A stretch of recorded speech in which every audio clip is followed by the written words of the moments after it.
अल्लाह रब्बुल इज्जत ने हम इंसानों को जितनी अक्ल अता फरमाई है और जिस रफ्तार से हम अपनी अक्ल के बलबूते पर इस कायनात को समझते हुए साइंस में तरक्की कर रहे हैं, हमारी हर दरियाफ्त हमें दीन इस्लाम की हकानियत का वाज़ेह सबूत देती है।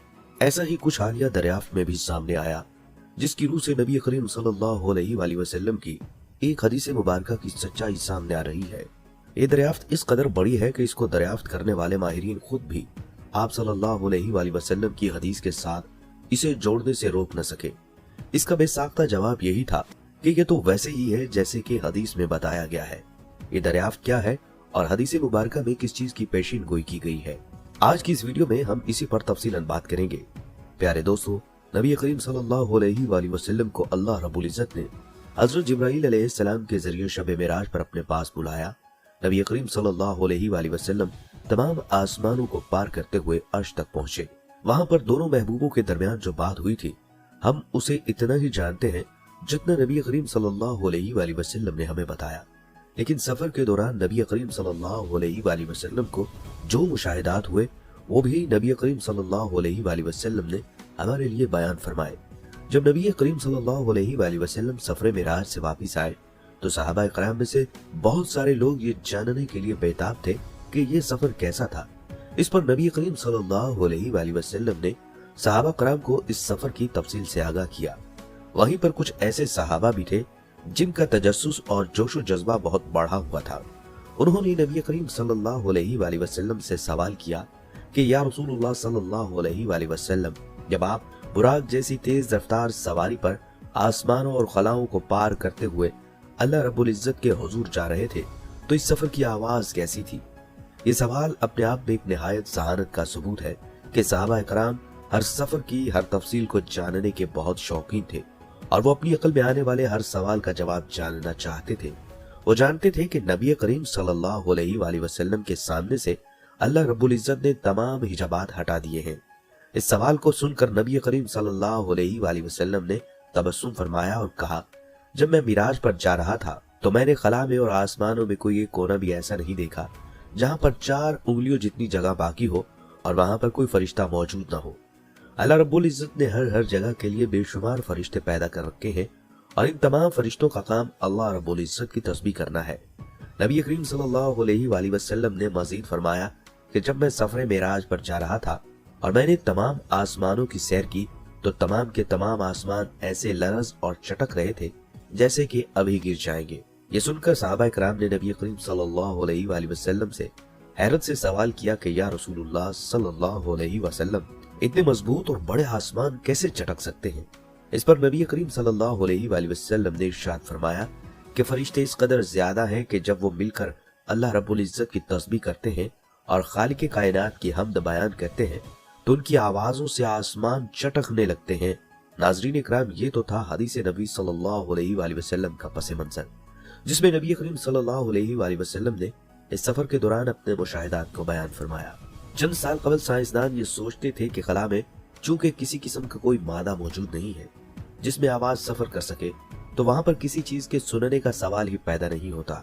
ये बात आज भी सच है कि हम खुला में जाएं तो हम वहां पर किसी किस्म की कोई आवाज नहीं सुन सकते। इसकी वजह यही है कि चूंकि खला में किसी भी किस्म का कोई मादा मौजूद नहीं जिससे आवाज गुजर सके तो वहां पर किसी आवाज का सुनना नामुमकिन है। अगर खला में आवाज सुनाई दे सकती तो वो आवाज कैसी होती? हम जानते हैं कि सियारे सितारों के गिर्द बहुत तेज रफ्तारी से गर्दिश करते हैं। खुद हमारा सूरज जिसमें एक सेकंड में खरबों टन मादा चलता है और जोरदार धमाकों से हाइड्रोजन गैस हीलियम में तब्दील होती है तो उसकी आवाज किस कदर बुलंद और खौफनाक होगी। इसी तरह से हमारी मिल्की वे गैलेक्सी में अगर आवाज को रिकॉर्ड किया जा सकता जिसमें अरबों खरबों सितारे मौजूद हैं और उनके गिर्द खरबों की तादाद, तो उनकी आवाज कैसी होती?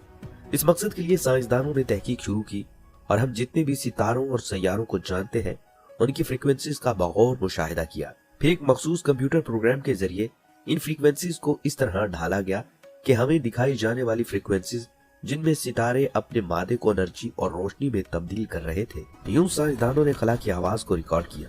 आइए हम आपको साइंसदानों की रिकॉर्ड करदा खला की आवाज सुनाते हैं।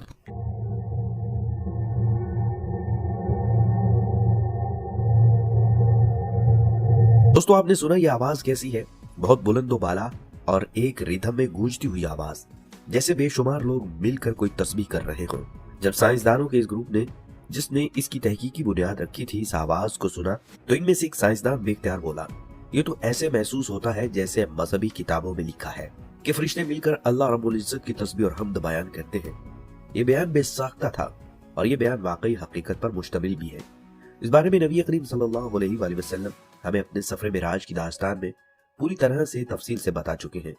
नाजरीन, ये दरियाफ्त इस कदर हैरत अंगेज है कि साइंसदान सोचने पर मजबूर हो गए कि आखिर ये कायनात जिसको अल्लाह रब्बुल इज्जत ने आवाज से महरूम कर दिया, ये किस कदर बड़ी नेमत है।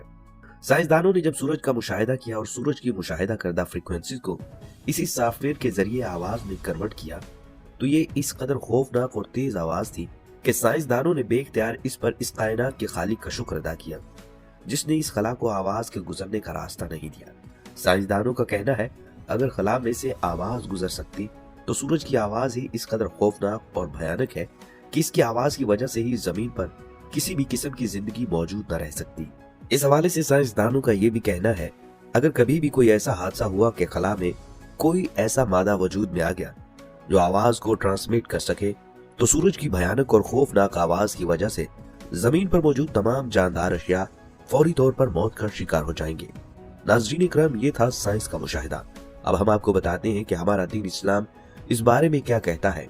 हम जानते हैं कि जब कयामत का मरहला आएगा तो अल्लाह ताला के हुक्म से हजरत इसराफील अलैहिस्सलाम जो हाथ में सूर थामे सूर फूकेंगे और उसकी आवाज के लिए अल्लाह ताला पूरी कायनात को इस काबिल कर देंगे कि उसकी आवाज पूरी कायनात में ट्रांसमिट हो सके। हम जानते हैं कि सूर की आवाज से जमीन फट जाएगी, समंदरों में आग लग जाएगी और पहाड़ फटकर रूई के गालों में तब्दील हो जाएंगे। इससे ये बात साबित होती है कि ये कायनात खुद ब खुद नहीं बनी बल्कि इसको बनाने वाला खालिक और मालिक मौजूद है।